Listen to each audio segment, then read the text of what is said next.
So this woman wants to unalive her somewhat famous husband so that she can be with someone much worse. Now, the woman's name is Victoria, and she's around 30 years old, and she's living in Nevada, and one day she meets someone kind of famous. This guy, Aaron. And Aaron's around 45, and he's one of the hosts of this TV show, Ghost Adventures, where they go around to different haunted places looking for paranormal activity. And so Victoria meets Aaron, and she thinks he's kind of fun. And soon enough, they start dating, and they fall in love, and eventually they get married. And they have their wedding at the Haunted Mansion in Disneyland because, ghosts. But anyway, things are going great for them. They're in love, Aaron is on a successful TV show, and it doesn't seem like anything could screw this up.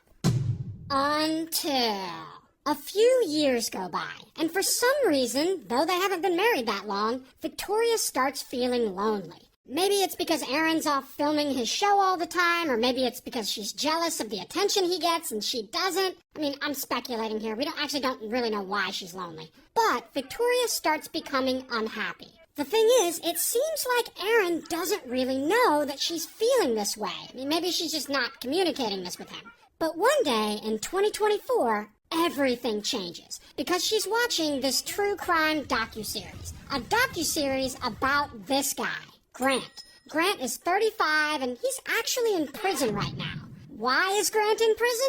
Well, if you remember, about a month back, we actually covered Grant's story. And if you don't remember him, let me remind you of what he did. One day in 2019, he comes across a camgirl site, and he starts watching this camgirl. Her name's Sylvie. And Grant thinks Sylvie is fine, and he starts donating money to her. And over time, he becomes obsessed with her, and he starts stealing money from his family members to donate to her. In fact, little by little, he steals over $200,000 from his family, and he just donates it all to Sylvie. And his family becomes desperate to get him to stop talking to her, so they end up taking his phone away. And in retaliation for taking his phone away, he gets a pew-pew, and he unalives his mom, his dad, and his brother. So for that, he gets convicted and he gets life in prison, which he is currently serving. Here's the crazy thing, though. Prison hasn't actually stopped Grant from being obsessed with women. I mean, he's kind of well known now. Like, his story is famous. He's had a whole-ass docuseries made on him. And because of that, I guess women around the country have been writing to him while he's in prison. Like, oh my God, you're so fine. As if he didn't just get convicted of murdering his whole family because he couldn't have this cam girl. No, these women want him. Like, sometimes he'll have phone contact with them and he'll respond all creepy like, "Hi, my precious little kitty. I want so many more pictures and videos. This is just amazing that I get to see you like this. Those beautiful little that I just want to fucking bite on." Bah. So yeah, I guess in prison, he got game?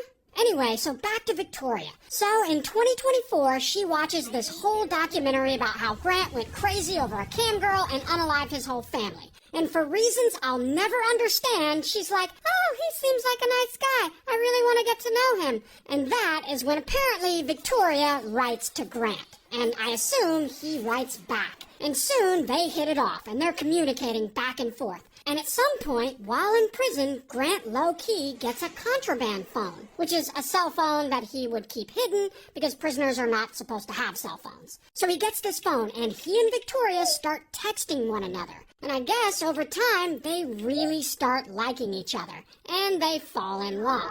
Now, keep in mind, she's still married to Aaron. So now she's having like a full-blown emotional affair. And she starts texting Grant about how she wants out of her marriage and how she'd rather have a life with him. Well, poor Aaron, who from the reporting I've read is universally described as a nice guy and a big teddy bear. This guy has no idea any of this is going on. He apparently believes nothing is wrong with his marriage to Victoria and that everything is going great. Because while Victoria is around Aaron, she's pretending that it is. Now, this is where things get really messed up. So Victoria and Grant are texting back and forth all the time, and they allegedly come up with a plan to get rid of Aaron for good. They decide to hire a hitman to take Aaron out. And so Grant is apparently all excited and he gets right to work on this plan. And he uses his contraband phone to contact someone he knows on the outside. I guess he just texts this guy and he's like, hey, want to murder someone? And this person is like, all right. And through text, Victoria agrees to pay this hitman $11,515, which is a very specific amount. But anyway, boom, they have officially set this plan in motion.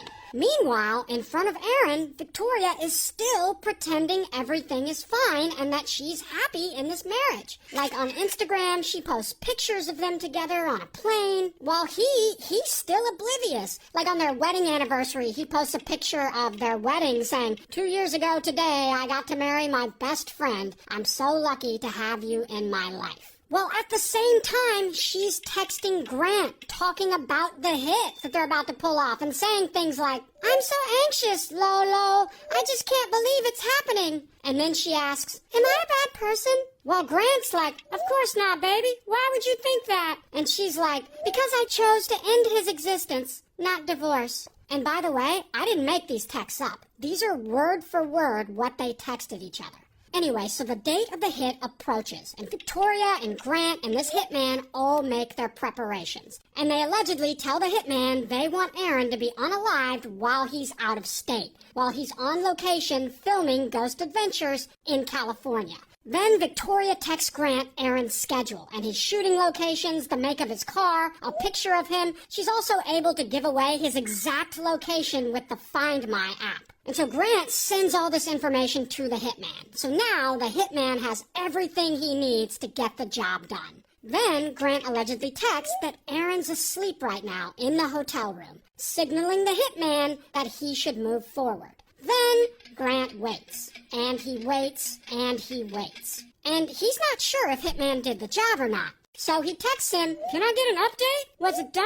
And that is when everything falls apart. Because suddenly, boom, correctional officers at the prison bust Grant for having a phone that he's not supposed to have, and they take it away from him.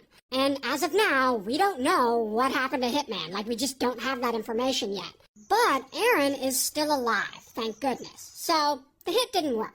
But now Victoria can't communicate with Grant because he doesn't have his phone. So she doesn't know what the hell happened or what's going on. So she just goes on about her life and keeps pretending like her marriage is fine. For months, she's posting on her Instagram, her and Aaron on Valentine's Day, mini golf with my Valentine. She's posting about the Lego set she built for him. She posts this picture with their cat, cuddle puddle with my boys. See, that's Aaron's leg, that's her leg, and that's his hand on her leg. So to the outside world, everything seems to be going fine for them. So this goes on for several months, and this whole time, prison admin has Grant's contraband phone. And eventually, they start going through it. And that is when they see all these texts between him and Victoria talking about hiring a hitman to unalive her husband. And so, bam, police go and they arrest her. And I don't have a mugshot, but here's a picture of her in real life.